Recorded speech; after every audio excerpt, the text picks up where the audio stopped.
এক এমন জায়গা যার সৌন্দর্যে দুনিয়ার কোনো কিছু দিয়ে মাপা যায় না, যেখানে নেই দুঃখ, নেই কষ্ট, নেই মৃত্যু, নেই কান্না। সেখানে থাকবে শুধু সুখ, শান্তি আর পরম আনন্দ। আল্লাহ তাআলা জান্নাতীদের জন্য এমন সব নিয়ামত প্রস্তুত করে রেখেছেন যা দুনিয়ার মানুষ কখনো কল্পনাও করতে পারে না। তাদের জন্য থাকবে সুপের পানি, মধু, দুধ ও ফলমূল, এবং থাকবে সঙ্গিনী। হ্যাঁ, সেই রহস্যময় সত্তারা যাদের বলা হয় হুরে, যারা নিয়ে কুরআন ও হাদিসে বহুবার বর্ণনা এসেছে।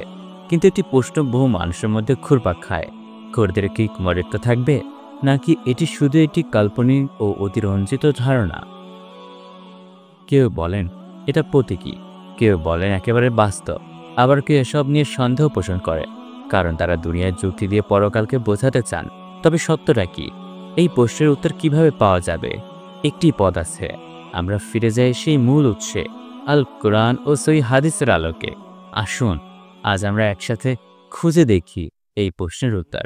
খদ্দের কুমারিত্ব এটা কি আসলেই সত্য, নাকি মানুষের বানানো কথা ধারণা? চলুন শুরু করি এক ঈমানি সফর। আল্লাহ তাআলা বলেন, আমি তাদের পরিপূর্ণভাবে সৃষ্টি করব এবং তাদের কুমারিত্বে পরিণত করব। তারা হবে প্রেমময়ী ও পুরুষদের সমবয়সী। সূরা ওয়াকিয়া।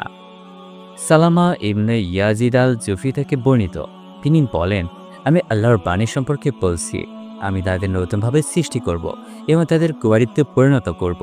এ সম্পর্কে আল্লাহর রাসূল সাল্লাল্লাহু আলাইহি ওয়াসাল্লামকে বলতে শুনেছি, দুনিয়াতে যারা বিবাহিত ছিল বা অবিবাহিত ছিল, প্রত্যেকেই জান্নাতি হলে কুমারিত্বে রূপান্তরিত করা হবে। হযরত আয়েশা রাদিয়াল্লাহু হতে বর্ণিত, একজন আনসারী বৃদ্ধা মহিলা আল্লাহর রাসূল সাল্লাল্লাহু আলাইহি ওয়াসাল্লামের নিকট এসে বলল, হে আল্লাহর রাসূল সাল্লাল্লাহু আলাইহি ওয়াসাল্লাম, দোয়া করুন যেন আমি জান্নাতি হই। আল্লাহর রাসূল সাল্লাল্লাহু আলাইহি ওয়াসাল্লাম বললেন, কোনো বৃদ্ধ জান্নাতি হবে না। তারপর আল্লাহর রাসূল সাল্লাল্লাহু আলাইহি ওয়াসাল্লাম সালাত পড়তে বের হয়ে গেলেন। তিনি রাসূল সাল্লাল্লাহু আলাইহি ওয়াসাল্লাম ফিরে আসলো। আয়েশা রাদিয়াল্লাহু বললেন, আপনি বৃদ্ধা মহিলাকে দারুণ পেরেশানিতে ফেলে দিয়েছেন। রাসূল সাল্লাল্লাহু আলাইহি ওয়াসাল্লাম বললেন, আমি তো ঠিকই বলেছি। যখন আল্লাহ বৃদ্ধাদের জান্নাতে প্রবেশ করাতে, তখন তাদের কুমারিত্বে রূপান্তরিত করে দেবে। আল্লাহ তাআলা বলেন, আমি তাদের পরিপূর্ণভাবে সৃষ্টি করব, তারপর তাদের কুমারিত্বে পরিণত করব। তারা হবে প্রেমময়ী ও পুরুষদের সমবয়সী। সূরা ওয়াকিয়া ৩৫ নম্বর আয়াত। অন্য বর্ণনায় আসছে, আল্লাহর রাসূল সাল্লাল্লাহু আলাইহি ওয়াসাল্লাম উক্ত আয়াতের তাফসীর সম্পর্কে বলেন, যাদের কুমারী হিসেবে নতুন সৃষ্টি করা হবে, তাদের মধ্যে ওই সকল বৃদ্ধ মহিলারাও থাকবে যারা দুনিয়াতে দীর্ঘকাল জীবন ধারণ করার কারণে দৃষ্টিশক্তি হারিয়ে ফেলেছিল। আবু সাঈদ খুদরি এবং আবু হুরায়রা রাদিয়াল্লাহু থেকে বর্ণিত, আল্লাহর রাসূল সাল্লাল্লাহু আলাইহি ওয়াসাল্লাম বলেন, জান্নাতে একজন ঘোষক ঘোষণা করবে, তোমরা এখানে সুস্থ থাকবে, কখনো অসুস্থ হবে না। তোমরা এখানে জীবিত থাকবে, কখনো মৃত্যুবরণ করবে না। তোমরা এখানে যুবক থাকবে, কখনো বৃদ্ধ হবে না। তোমরা এখানে সুখে থাকবে, কখনো দুঃখিত হবে না। মুসলিম শরীফ 2837 নম্বর আয়াত। দুনিয়াতেও কুমারী মেয়ে বিবাহ করতে পারাটা বেশি তৃপ্তিদায়ক ও সম্মানের বিষয় বলে মনে করা হয়। সাদ ইবনে উবাদা রাদিয়াল্লাহু এর সম্মান বর্ণনা প্রসঙ্গে তার সম্প্রদায়ের লোকেরা বলেছিল, তিনি কোনো অকুমারী মেয়ে বিবাহ করেননি। তিনি যে স্ত্রীকে তালাক দিয়েছেন, তাকে আমাদের মধ্যকার কেউ বিবাহ করার সাহস পায়নি। আয়েশা সিদ্দিকা রাদিয়াল্লাহু থেকে বর্ণিত, তিনি বলেন, আমি রাসূল সাল্লাল্লাহু আলাইহি ওয়াসাল্লামকে বললাম, যদি আপনি এমন প্রান্তরে অবতরণ করেন যেখানে একটি বৃক্ষ থেকে খাওয়া হয়েছে আর অপরটি হতে খাওয়া হয়নি, আপনি কোনটি হতে আপনার উটকে খাওয়াবেন? আল্লাহর রাসূল সাল্লাল্লাহু আলাইহি ওয়াসাল্লাম বললেন, যে বৃক্ষ এর পূর্বে কেউ উট খাওয়ায়নি সেটিতে। উক্ত বক্তব্যে হযরত আয়েশা সিদ্দিকা রাদিয়াল্লাহুর উদ্দেশ্য ছিল, তিনি আল্লাহর রাসূলদের স্ত্রী রাদিয়াল্লাহু এর একমাত্র কুমারী। ফলে রাসূল সাল্লাল্লাহু আলাইহি ওয়াসাল্লাম অন্য স্ত্রী রাদিয়াল্লাহু এর উপর তার শ্রেষ্ঠত্ব রয়েছে। হযরত জাবির রাদিয়াল্লাহু যখন একজন বিধবাকে বিবাহ করলেন, আল্লাহর রাসূল সাল্লাল্লাহু আলাইহি ওয়াসাল্লাম তাকে বললেন, কুমারী মেয়ে বিবাহ করলেন না কেন? তুমিও তার সাথে খিলা করতে এবং সেও তোমার সাথে খিলা করত। সহিহ মুসলিম হাদিস নং ৭১৫। কিন্তু বর্তমানে পূর্বে বৈধ বা অবৈধভাবে নিজের কুমারিত্ব খুইয়ে বসেনি এমন মেয়ের সংখ্যা দুর্লভ। আর যদি পাওয়া যায়ও, তবুও কুমারী মেয়ে বিবাহ করার পর প্রথম দিনেই সে তার কুমারিত্ব হারিয়ে ফেলে। একবার স্বামীর সাথে রাত্রি যাপনের পর তাকে আর কুমারী বলা যায় না। কিন্তু জান্নাতে প্রবেশ করার পর হতে একজন জান্নাতি প্রতিবার কেবল কুমারী মেয়ের সহিত মিলিত হবে। আল্লাহ তাআলা পবিত্র কোরআনে বলেন, জান্নাতবাসীরা বিনোদনে ব্যস্ত থাকবে। এর অর্থ হলো তারা কুমারীদের কুমারিত্ব ভঙ্গে ব্যস্ত থাকবে, অর্থাৎ একের পর এক বহু সংখ্যক কুমারিত্বের সহিত মিলিত হতে থাকবে। আল্লাহ জান্নাতীদের ব্যস্ততা বলতে এটা কি বুঝিয়েছেন?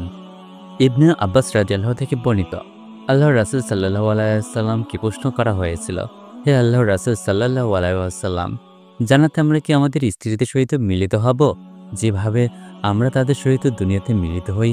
তিনি বললেন, হ্যাঁ, মুহাম্মদের প্রাণ যার হাতে তার শপথ, একজন পুরুষ এক সকালেই 100 কুমারিত্ব সহিত মিলিত হবে।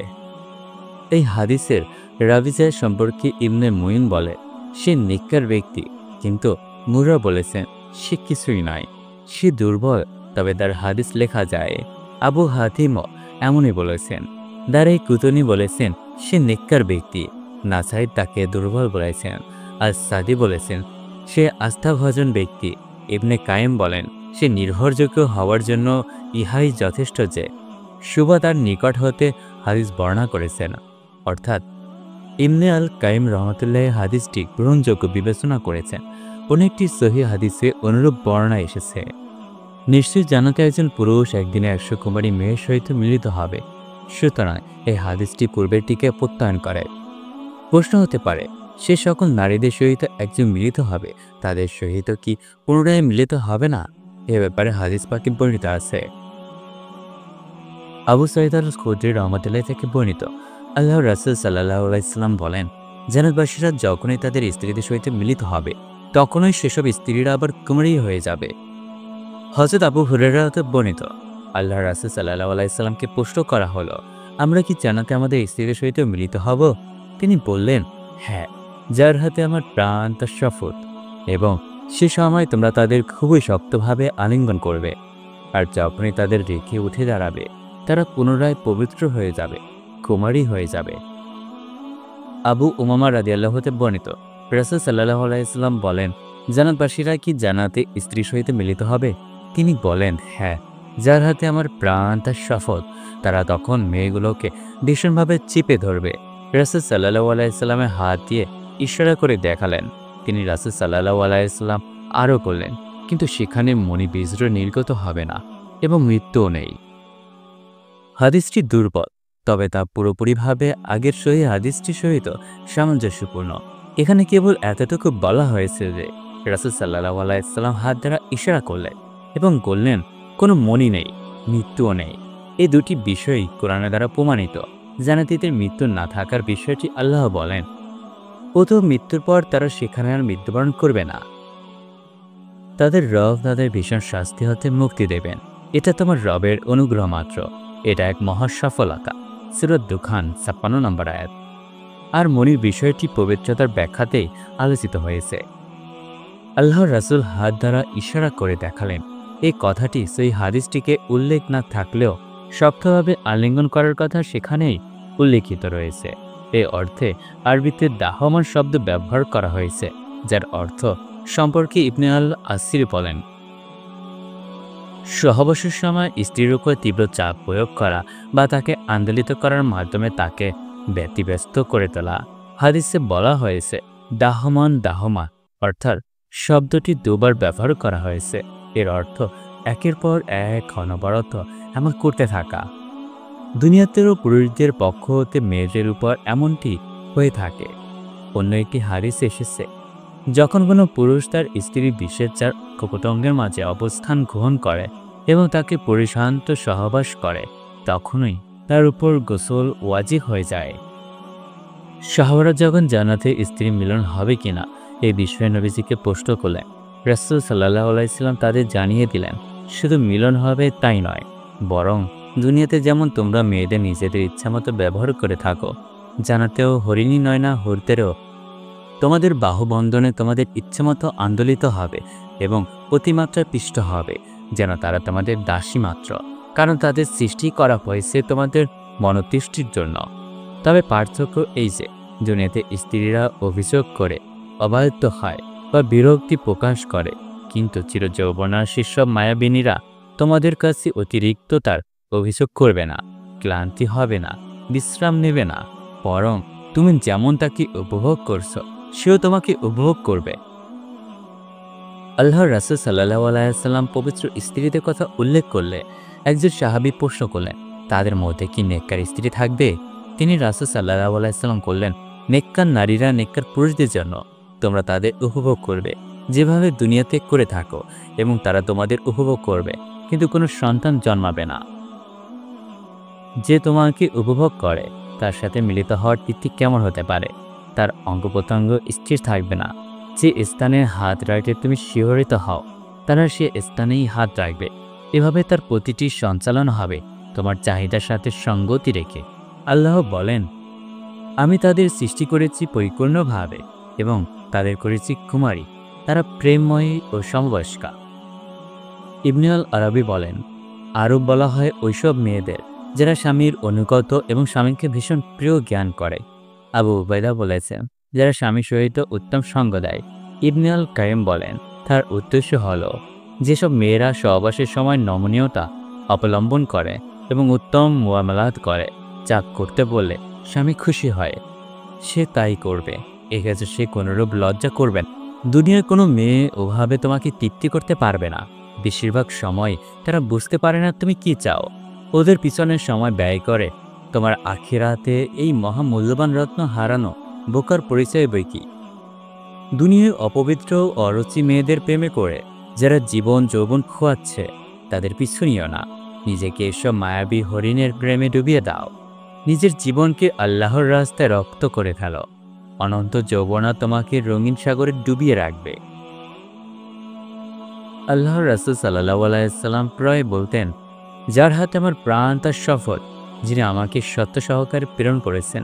তোমরা দুনিয়াতে তোমাদের স্ত্রী ও বাসস্থানের সহিত যতটুকু পরিচিত, জান্নাতবাসীরাও তাদের স্ত্রী ও বাসস্থানের সহিত তার থেকে বেশি পরিচিত হবে। তাদের মধ্যকার প্রতিটি ব্যক্তি আল্লাহ যেসব নারী সৃষ্টি করেছেন তাদের মধ্যে ৭২ জনের মালিক হবে। ওই সমস্ত স্ত্রীদের মধ্যে ২ জন হবে আদমের বংশধর, অর্থাৎ মানুষ। অন্যদের উপর তাদের মর্যাদা থাকবে, কারণ তারা আল্লাহর ইবাদত করত। ওই সমস্ত স্ত্রীদের মধ্যে প্রথমটি ইয়াকুতের তৈরি একটি ঘরে প্রবেশ করবে। একটি রত্নদ্বার বেষ্টিত সোনার তৈরি খাটের উপর শায়িত হবে।